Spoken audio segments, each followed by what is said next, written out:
Hey, this is Time Bomb, and if it's your first time checking out the channel, hit that subscribe button to catch all the updates and help me get to 1,000 subscribers. Thank you for joining me today.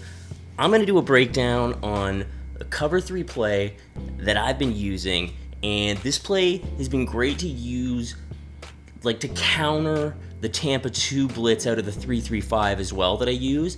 So it kind of keeps your opponent guessing. If they think you're sending the blitz, but really you've got a cover 3, then you're going to catch them in a coverage situation when they think you're blitzing. They're not going to have the people.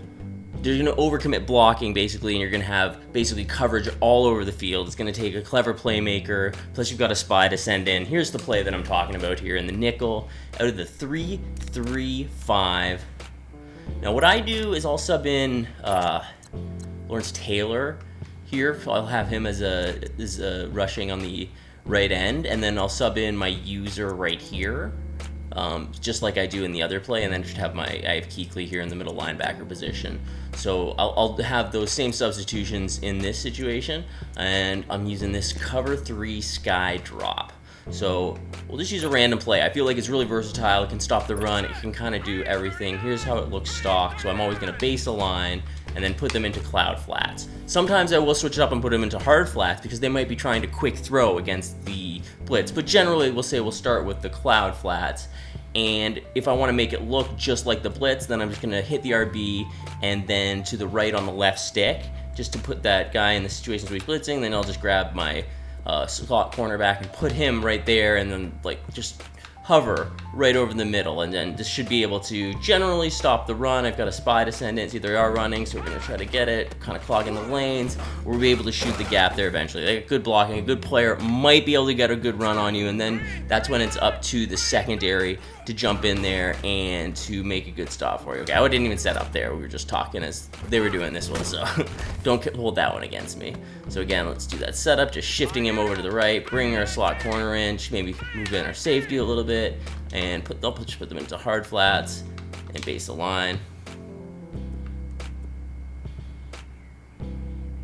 If you hover against the computer in practice mode, then they run it again, and we're able to trip them up there, just getting past the line. Don't get me wrong, it's an easy way to get 5 yards against you. So I'm going to base a line there. I'm going to put them into hard flats, but this is the other way that I'll set it up, where I'll shift my line to the left by hitting RB and then to the left on the left stick, and then I'll take my user and put him all the way over here, and then I'll maybe put them into contains. And this is just a different look to throw at them, but I'll immediately send my user from the right side of the field to the left side of the field to try to make the play. See, he shoots right over there, but they try to run back at that open territory. Boom. I feel like this little setup, shifting them that way, actually does a better job against the run, especially if you have them in hard flats. See if the computer's gonna pass against this. Sometimes if I'm worried about some routes getting over against the CBs, then I might put them into deep halves. If I think maybe they're gonna set a corner route at me or a C route, I might put B into those. See the deep halves over there, maybe on both sides of the field depending, and sort of shift our line to make it look like the blitz. Might pass on us here. He's got 3 wideouts, but he's under center, so you never know. They like to run a lot against you. Oh, we'll send a little screen, and nice move. He's able to get 5, maybe 10 yards on that little screen, but only because we didn't have a very good read on it. Shifting him over, put him in hard flat. A motion play here. Tries to run on us. Not gonna get anywhere. So you can see this play's really versatile. Stops the run, can stop the pass. I get sacks with it as well because players are trying to let this play develop because there's just coverage all over the field. Then suddenly I send in the spy and I'm able to get those sacks. So it's a really good play for me. Let's take a look at some of the gameplay footage that I have. Okay, first play, my opponent's under center, trying to throw a pitch out to that side. Big user over there, hit stick, force the fumble. So you see, you can get big stops on the run with this play. Opponent's rolling out, looking deep. See, they're starting to playmaker up, giving them too much time.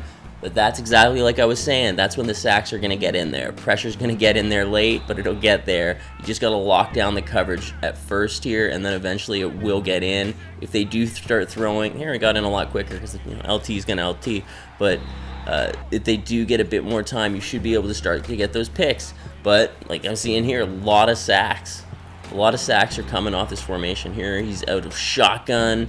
I can see the setups just like my cover two. See, they're expecting the blitz, and they're like, oh, wait, this is not the blitz. Oh, gosh, now I got a playmaker. He gets in there, takes him out. So it's such a good 1-2 punch. Look, so you got that blitz that I gave last week. That looks one way. This blitz can look the exact same way, even though it's this blitz, not this blitz. This play can look the exact same way, even though it's all out coverage. So here again, getting way too much time, trying to run away to the other side. We get another one, and we're gonna get a fumble too, because that RB is not protecting the ball like it was before. So you can really take advantage of your opponents. Here again, see, I've shifted in the other way, kind of making it look a little different. Really watching the middle of the field. That's when they can start to get those crossing routes against it. You have to be careful. You have to use the right side. You can't guarantee it's going to stop those developing crossing routes. Having them in the deep halves, I find, does help. Oh, look at that, a little spy pick over in the middle of the field. Having them in the deep halves does help, but you never know. It generally comes down to, are you going to use the right crossing route at the right time because some people are so good at just waiting for you to pick one of them and then throwing the other one at that opportune moment. So you have to be careful because a lot of people will be able to fit that in. Here we see he's looking deep up the seam, and we're going to cut that ball right off. That's Shazier, my middle linebacker, getting in there on a user lurk. No, not the best, not the best return off that. I'm terrible at pick six returns. You see again, got a more basic look of it, shutting down the middle of the field, and I'm going to get another user lurk on him right there. Oh, we got a better running lane. We're going to get outside. Oh, am I going to be able to run this one back? No. Nice move for that last man, but can't. Then everyone swarms me after that. So as you can see, I'm getting great stops with this play. It can be a focal point of my defense. Don't get me wrong. If people really start to go with only 2 wide receivers and heavier formations, that I do have to get out of that. I may have to go to my 4.6 speed or even my 4.3 to stop the run when that happens. But that's pretty much it. I feel like I can lock down the pass. I can make it look like I'm blitzing using that Tampa 2. I basically just need this and my blitz is at a 3.35, and I can generally stop most people. It's the advanced opponents that really get me out of this 3.35 into the 4.3 and the 4.6 speed. So let me know how this defense might work for you, how you're setting up your cover threes. Let me know what defenses you want to see a little bit more of, and I'd be happy to work on it. Thanks a lot for checking out this video. I've been Time Bomb. You guys have been awesome. Hit that subscribe button if you haven't. Help me get to 1,000 subscribers. And give this video a like if you haven't already. Those always help the channel out. Thanks a lot again. I've been Time Bomb. You guys have been awesome. I'll catch you guys later.